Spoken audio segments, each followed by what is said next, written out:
Cabin orchard will probably be mostly just for the deer. Once the new orchard starts producing and I get all the apples I want. Yeah, look at this honeycrisp tree here. Also has the iron chlorosis. I mean, you can spot this halfway across the orchard. And there's one over there too. Biennial is this gala tree. The Nova Easy Grow is doing pretty good. It's becoming a pretty reliable cropper. It's probably not. That deer's going to get that one soon. The deer, let's see now. This is about 5.5 feet right there. Okay, so the deer are keeping it pruned here. This is my Richelieu tree. Now I like this apple.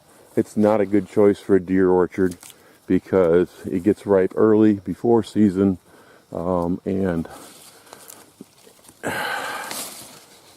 if the birds get into it like that, this apple rots away fast. It can't take having the skin broke. It is a good tasting apple. One of my earliest apples, but the deer love it and the critters love it. I see where they pulled the fencing off from around the tree, climbing up it. And there's only a few apples left, and they're not even ripe yet.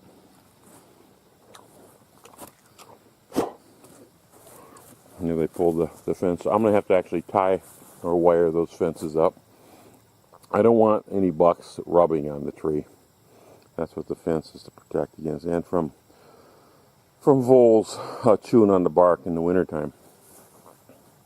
The Turley wine sap was really loaded last year, not so much this year. Bent down some branches that used to be up hangers, now they're down hangers. So the deer are really pounding this orchard as always.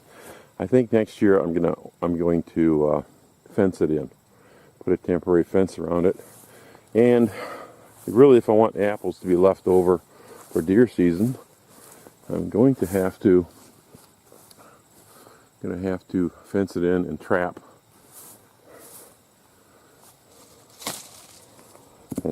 the animals that are giving me a problem.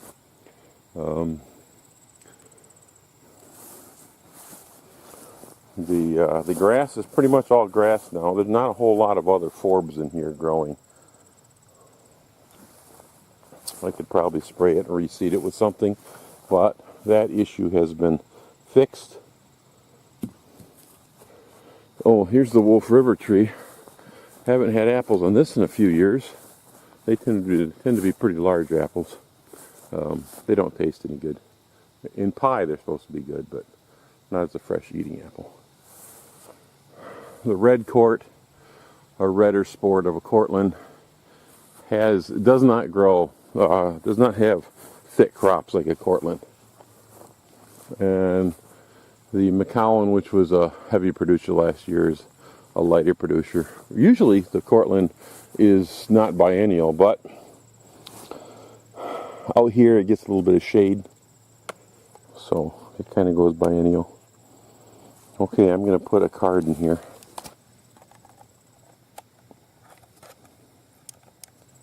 Turn it on. See if we can get some more videos. I can't see what I'm pointing at here. There we go. So we can get some more video of deer in here. Mostly I get just a couple doe family units living in the area. They bed near the swamp and that side. And I'll see some of their Last year fawns will have like a spike horn or 4-point maybe hanging around with the does. But that's about it. Until November comes, the rut comes, and bucks are pushed off from bigger bucks in the area. Then I'll get some other bucks coming around in here. But the big news is the food plot. I've had this side of the orchard. And if you go to my food plot construction video, I'll put a link to it down below. This is clover, and mostly clover and turnips in here. And it was kind of spotty. I thought, man, the turnips aren't coming up. But I think the deer were just plucking the whole plant out. So it's finally greening up a little bit. And I put in a 50-pound bag of wheat. I'm going to put a couple more bags of rye so I have lots of green. There were some holes that got flooded out, some thin spots, and some sand that was overturned. But this is almost exactly 1 acre. It's about, if I remember right, 65 yards across and about 75 yards north to south. And the clover is finally starting to come up, but the first year for clover, it's not real thick. It's spindly little plants, and the deer just pull them right out by the root. So I'm hoping this, you can see the wheat seed down there. I'm hoping the wheat will germinate soon. Give the deer a little bit more, and this will be my crossbow shooting heaven. I put a new window in the blind. I have to paint it black. Right now that white is just telling all the deer, look at me. So I'll paint that black. I had a huge nest of yellow jackets right in the front porch of the cabin. And I've sprayed them twice with wasp spray, and it hasn't killed the nest yet because they're underneath the step. When we made the cabin, I had some leftover rough lumber, 6x6 logs, or 8x8, something like that, 6x8. And I just threw them down to make a step out front here. And now they've rotted away enough that the hornets are under this first log. I told my son, hey, they're under the first log. He started ripping up these. I said, nope. So I'm not going to step on that first log. Step around it so I don't disturb the bees. And here's the new window. So nice opener. I had to break the screen and pull it out of it. The new window, the screen was put in backwards and it wouldn't come out, but I don't need the screen anyway. So I have not only the food plot, but I have 2 main shooting lanes. Let me zoom in into the woods. So if the deer are crossing around the food plot. So that's from here, it's good probably 80 yards to the edge of from that tree there. And then back into the woods another probably 75 yards.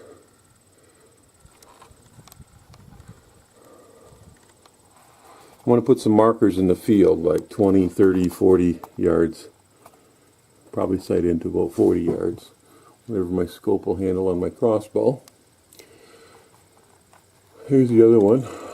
We have a big root ball at the end, maple tree. I said just push it over. The deer will come on this side of the root ball then. So this will be good for rifle season and for bow season. Bow season in the field. So I got 2 nice shooting lanes. Got a shooting lane out this side too. Not a good window pointing toward it though. And the deer come from every direction. I'll be sitting back here. So I got an old van seat. You sit at standing height about back here. So this is what it looks like. I got 1 shooting lane down there. That window does open. Can't see anything past the stump pile there. I'm going to plant some ornamental grasses, some tall growing ornamental grasses, I think, around the sides, maybe some blackberries. Can I see out that window a little bit? Mostly though, I'll be leaning like this, looking out. If I can get it that shooting lane. Might have to rebuild the chair a little bit. And then this shooting lane is looking through that window. I replaced the window because the left side of the window was all fogged up. It had a lot of condensation in it. And I said, well, that's right in my shooting lane. I got to be able to see through there. Then I have the panoramic window here. And up into the orchard, if they come up into the orchard, and that window opens. This year my father turns 90, and he still likes to hunt, but after his second stroke, he's just not able to hold the gun steady. So we're going to bring him out here, and I'll be his designated shooter. And we'll watch some deer. He can't take the cold weather either, so we'll have, this is heated in here, but usually in October, it's usually not that cold.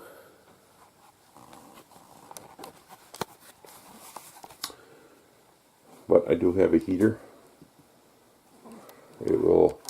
The heater, I got the thermostat up here, 73.7 it says. Indoor and outdoor thermostat. I can usually raise the temperature in the cabin 40 degrees. There are some cracks in the walls and stuff that I keep foaming out, and the door leaks like a sieve, but I can usually keep it fairly warm in here. So that's a look at the orchard and what I'm looking for this fall. Now I'm going to disturb this log and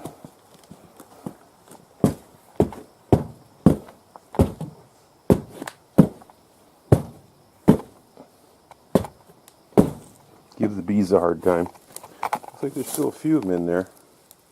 Yep, they're starting to come out. They don't like me very much. They stung me this summer, and my daughter, before I knew they were there.